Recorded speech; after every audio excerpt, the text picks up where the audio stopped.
always expand your horizon farther than you think you can. Don't ever not expand your garden. Always try something new the next season, even if it's something that you think you're going to fail on, because most of the times the things that I fail on, I think I'm going to fail, and it's always a success. So always try something new. The views and opinions expressed on this podcast are those of Green Acres and our guests. These general gardening tips and suggestions may work for you, as well as those from alternative sources. When using any garden products or tools, read and follow all label directions.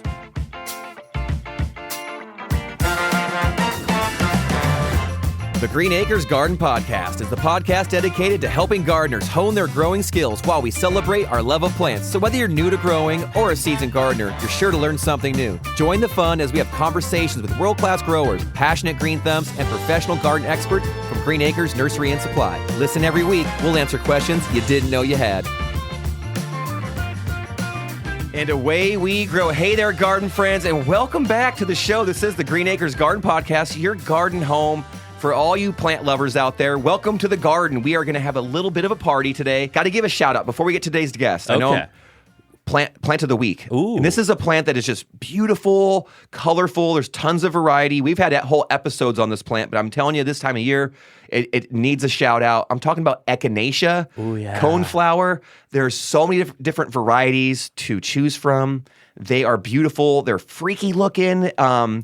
And I love them. The way that they bring in pollinators, they're magnificent, and they're really durable. And sometimes in the garden, this time of year, when other plants maybe not be looking their best, they are robust, and I think they're a perfect piece of your puzzle for any garden where you're looking to lure in more pollinators.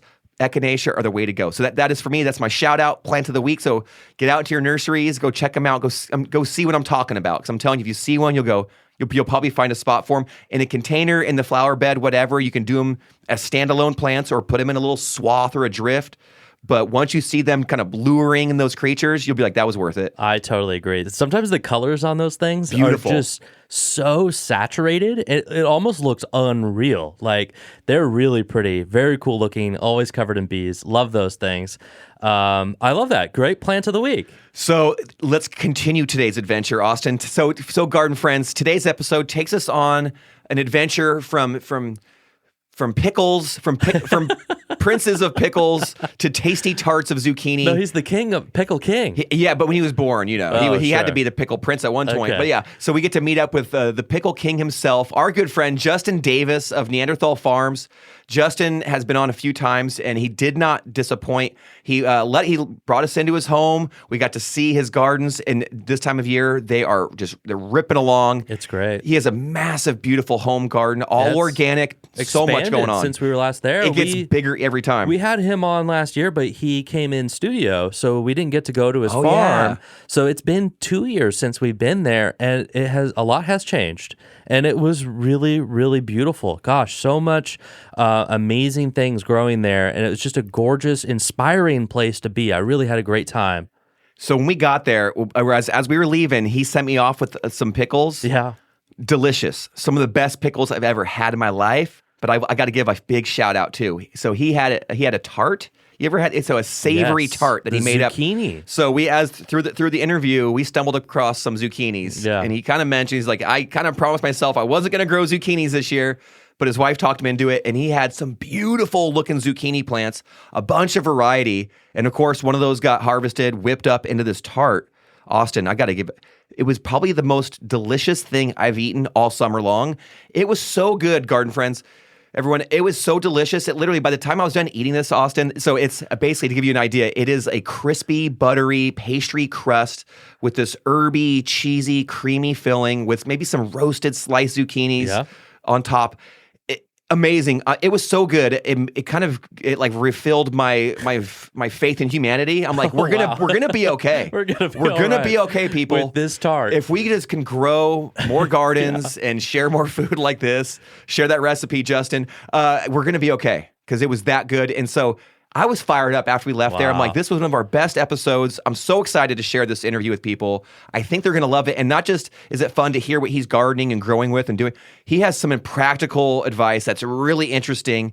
And when you see his garden, it's so abundant that his advice means something. So I love learning from him. Yeah, I totally agree. Let's go ahead and jump into our interview with Justin. We met up with him at his home farm, Neanderthal Farms in Fair Oaks, California. Let's jump into it and meet the Pickle King. Here we go.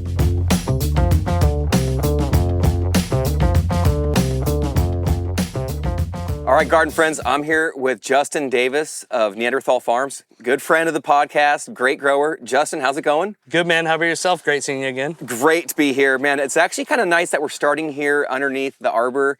Tell our listeners, what is growing around us right now? So we are in the tunnel of love, we like to call it, a little passion fruit tunnel. We planted these guys 2 years ago. We got two Fredericks. 2 years of growth to get all this. 2 years of growth, and I'll tell you what, people, do it. It is so worth the wait. It's so lush underneath here. I cannot believe it was just 2 years of growth. Yeah. And check this out. It's packed full of fruit. Yeah. Tons of, egg-shaped, glossy, almost like apples. They're so huge. When are these going to be ready? So we're looking probably around maybe August, mid-August, and if not late September for some varieties. When they turn purple is the best way to get them. And once they're really wrinkled in purple is when the prime sweetness is ready to eat. All right, 2 months. I'm coming back. That sounds really good. But really, I want to show off your garden today. I want to kind of highlight you, what you've done. We've had you on before. You're the Pickle King. How's that been? Amazing, and I actually have pickles for you guys to taste. Woo-wee! So, hot dog. Yeah, we're all here, right. baby. I cannot wait. So you are, I have so much respect for you and what you've done here. Same, man. It's right here. You literally, I want to tell our listeners, it's either the world's best micro farm or the world's coolest home garden, or it's somewhere in between. What is it? What would you say this is? Oh, it's a hybrid, Right? Enough to feed the family and the neighborhood and keep everybody happy. That's all we're here for. It's pretty sick. And actually, since I've been here last, this obviously wasn't here, and it's this passion fruit. But your garden, I can just kind of peek out the back. It already looks massive compared to even in the past. Can we take a peek? Yeah, of course. Let's come on down. Yeah, what's changed, man? It looks huge out here. So we gained a little bit of more property last year, and we like to expand to the left of the property, which used to be a lot of horse pasture, so some compacted ground, but with the methods that we like to put in out here with the permaculture aspect of building soil fast and quick, I think we've done pretty well in the past 2 years of gaining the property. For sure. How do you get from difficult soil, compact soil, and you talked about permaculture practices, kind of can you tell us a little bit about that? What does that mean to you, and what does it take to go from kind of a dull, lifeless, difficult soil into something like yours that is rich, it's vibrant, it's full of organic matter. It's just, your garden is beautiful already. It's so lush. So we're actually doing a couple methods this year, but if I would say starting on the compacted ground, if you had an inert soil, I would say starting with a broad fork is your greatest start. But even in permaculture practices, starting from an inert ground, even not broad forking, but a small light till would never hurt anything on the beginning of start. So you get that going, and heavy compost, heavy straw, heavy compost, a lot of mushroom compost. It's going to help get that microorganisms in the soil, getting the worms up there feeding, and really breaking that soil down and doing everything that we can't do that they do the best. Love it. I love it. So what am I looking at right here? I see some tomatoes growing, but you're growing them, it looks a little different. What are you doing different this year? So we are actually up on this plot. We are doing a clover walkway. So living walkways is our new method up here, and it is amazing.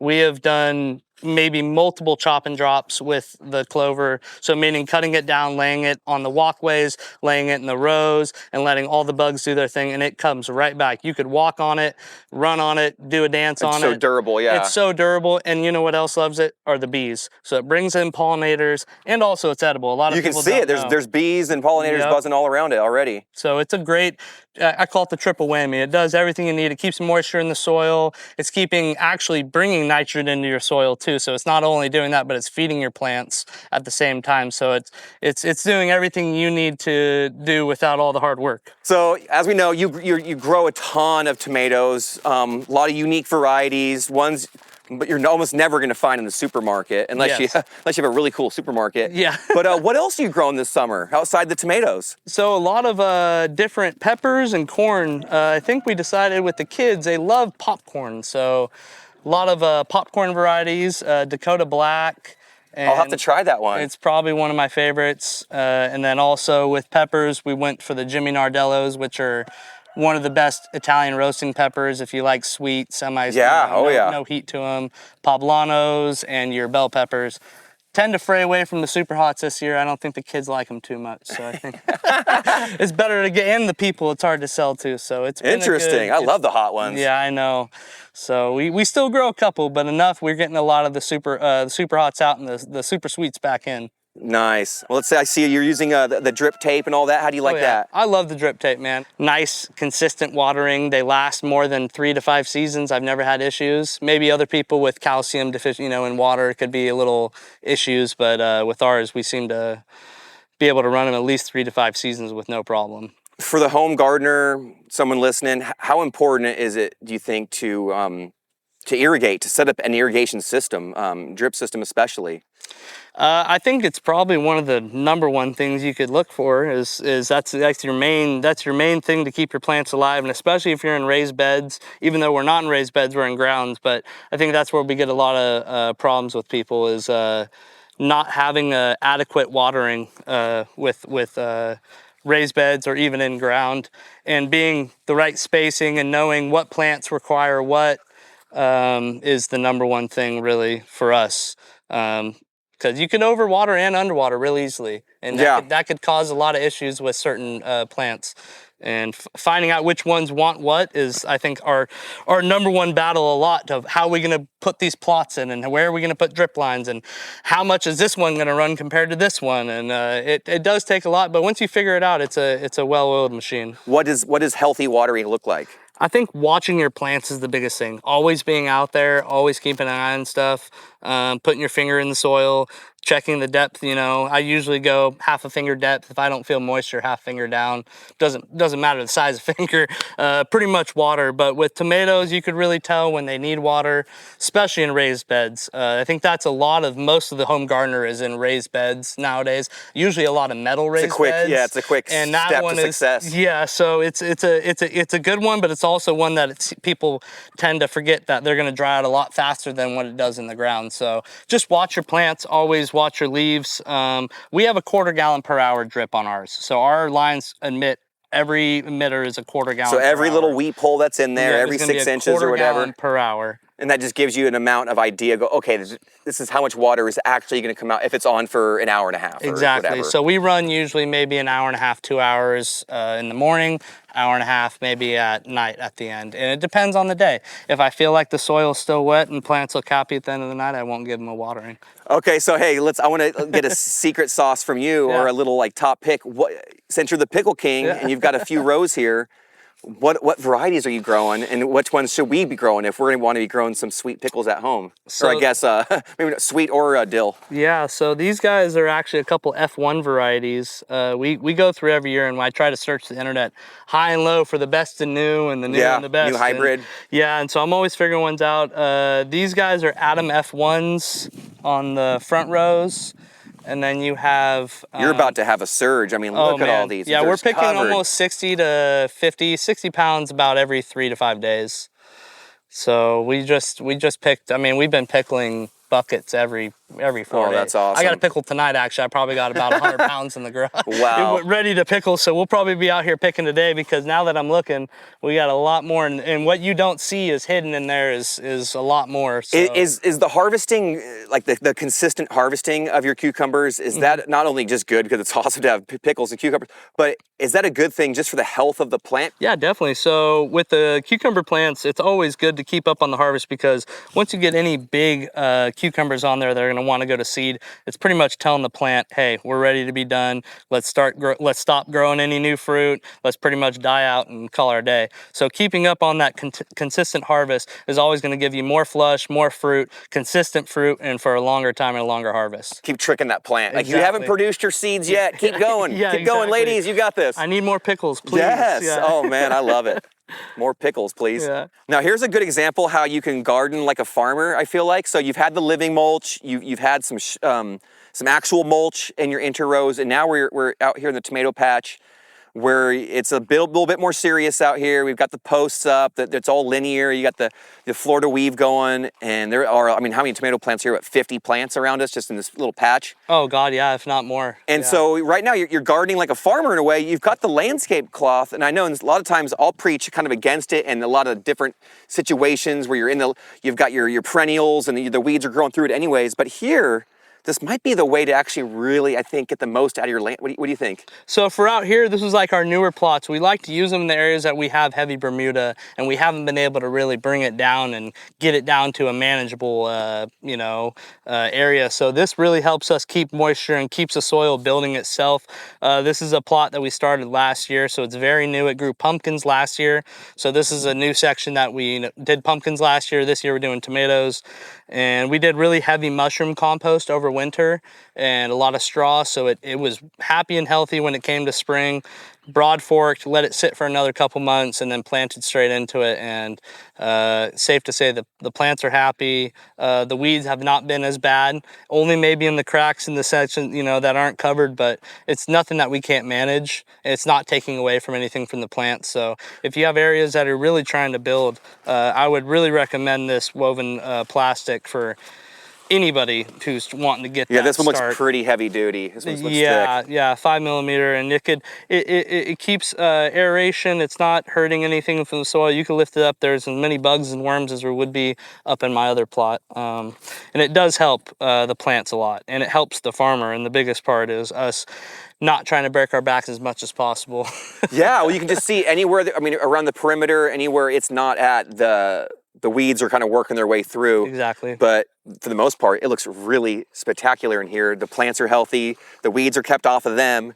Yep. And I think if only just to kind of shield the soil just from the intense sunlight. 100%. That it might be a benefit just in and of itself. Yeah, and it does help to keep moisture, keeping the moisture in the soil. Usually out here, we're only maybe watering every other day too. And a lot of people think, okay, black plastic, tarp, man, is that gonna heat up the soil and dry it out? No, it actually does the quite opposite. It's gonna help keep moisture just as any other mulch would do. So it's actually benefiting us, and it's benefiting the plants throughout these hot seasons. And now the plants are tall enough, they're kind of shading themselves a little bit. Exactly, yes. I love it. What kind of varieties we have here? Because we have some beautiful, freaky, magical looking tomatoes out here. So we got a lot of crushed hearts. That's probably one of my top 3 from Brad from Wild Boar Farms. We also have some solar flares somewhere in here. And we also have the new variety that he released this year, which is one that I actually got to name, is Justin's Fire Opal, which is this middle row right here. So they will eventually start showing their colors a little later. But yeah, you can see actual beautiful sets here. Oh yeah. You can see some type of edging of coloring here, but absolutely loaded. A great medium, middle-sized tomato. Healthy looking plant too. Yes, they do great up here. They were actually grown here about 5 years ago, and we got to see it do its thing and did the trials, and we had to keep it quiet, make sure nobody knew about it, and finally became a new thing. And I got the opportunity from Brad to name it, so I got to thank him for it. Thanks, Brad.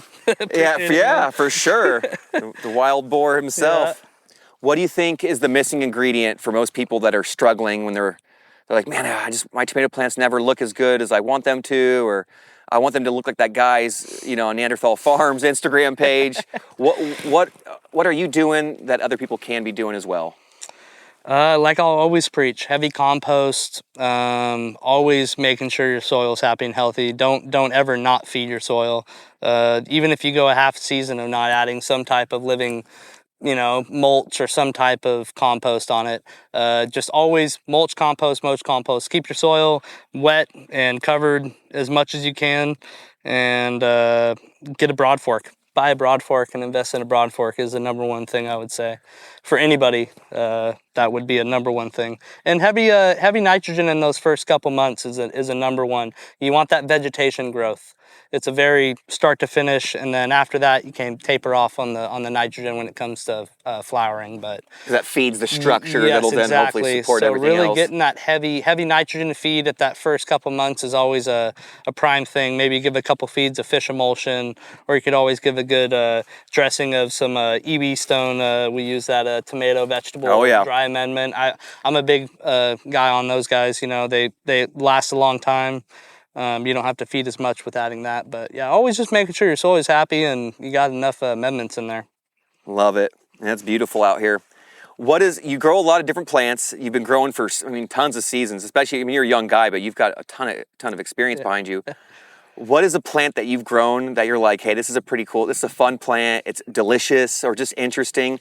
What's something that most gardeners maybe don't have on their radar, but you're like, hey, give this one a shot, it's kind of fun? I'd be curious, because maybe if you do have a good recommendation, I might just grow it too. Yeah, that passion vine kind of got me thinking. It's either passion fruit right now or bananas for us. I think a lot of people, especially here in Sacramento, if you're listening here in Sacramento, don't be afraid to grow some bananas. Go to tropicals, because we could push a lot of limits up here with the tropicals. If you find an area in the right, the soil, you'd be surprised. You can do a lot of different things. But passion fruit for sure would probably be the number one. And we got kiwis growing up in the front too. So that's we have fun. a lot of set kiwis, but yeah, those three. Well, you have a lot of arbors and things. Yeah. So you're a big vertical garden guy, I feel like. Yeah, keeping it up off the ground in the air, visual, you're always able to see what you need. You don't have much issues with any rodents or squirrels or anybody who wants to come and take your tasty fruit. So Justin, I hope some listeners are just like me and they get excited to hear about your journey here, your story, what you've created here at Neanderthal Farms, and maybe they want to come out and support what you got going on, or just learn from you in person. How can people, get a hold of you, or maybe even purchase some of this delicious food? Yeah, of course, man. So we're set up Sundays 8 to 12. We're at 8712 Winding Way in Fair Oaks, California. Our Instagram page is Neanderthal Farms, and we have all types of goodies there. We have tomatoes, peppers, corn, pretty much melons, anything that's going to be available during that summertime. Also pickles, baked goods, herbs, pretty much anything you can grow in the soil we'll have available for you all. Probably changes with the season too, I imagine. Definitely. Oh, I can't wait. Well, thank you so much, Justin. Man, it's been a blast coming here. I love what you've created here. It is like an oasis. It's a paradise, man, and it's all from your hard work. I love it. Well, thanks for coming and always supporting me and getting the word out. And I'm always having a great time having you guys here and showing what we've been doing. All right, we are back in the studio. Man, it's so fun to hear about our adventures out there. Big shout out to Justin. Thank you so much for having us. I had a great time there. I came home with pickles. I saw all these beautiful things. I was so excited to see his new Wild Boar tomato that he's named. So cool. Justin's Fire Opal. Everybody, look out for that in the coming years. I'm not sure when that's going to get released, but that might be a next year thing. I would definitely try to grow that. Those things were incredible looking. So Kevin, when we're there, the biggest takeaway for me was Justin's use of living walkways between his rows. They were filled with lush clovers that he was chopping and dropping and placing the chopped stuff at the base of the roots. It was incredible. I'd never quite seen it like that.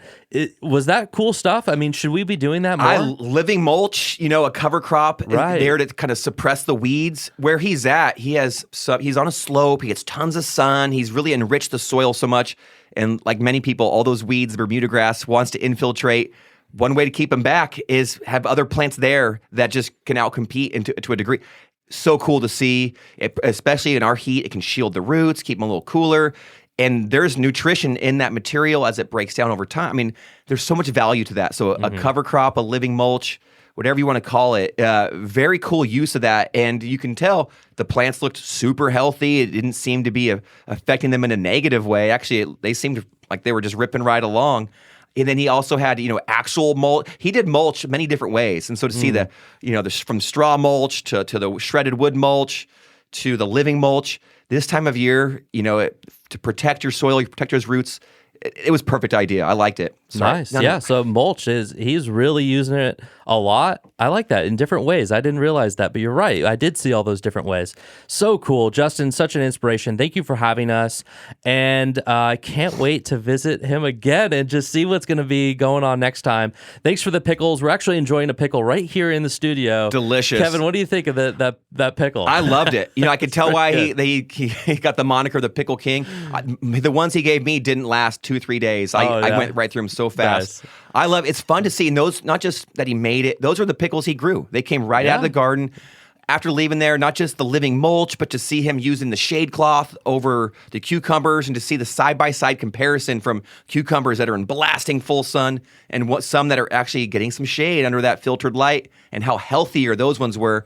It's kind of cool to see. And one other thing I thought of as we were leaving, his backyard garden where he actually does his veggie gardening is amazing, but we didn't even touch on his front garden is a beautiful example of an edible landscape where tons of flowering perennials and things that look beautiful, but dotted, kind of interwoven into everything in his front yard. There's edible fruit trees and vines. We were eating the grapes. They had the passion fruit. There's citrus out there. There's stone fruits. There's so much going on out there. I love it. So shout out to Justin over there at Neanderthal Farms. I tip my straw hat to you, even though my hat is falling apart. And we've got to be back. We'll have to go back in the future for sure. There's always something more to learn. Yes. Gosh, what a good time. This is good pod fun. Thank you so much, Justin. And everyone, check out Justin at Neanderthal Farms. You can find him on Instagram. That's all for this week. Kevin, go ahead and take us out. All right. Well, thank you to our guest, and thank you to all you listeners for tuning in. Man, we really love having you here, and I'm hoping you are doing well in your own gardens and sharing with all your neighbors and friends. And please come back next time for another garden adventure. We have some more fun things lined up for you. As you know, there's always something more to learn. There's always something more to grow. So please, happy gardening to you all. And please, never stop growing.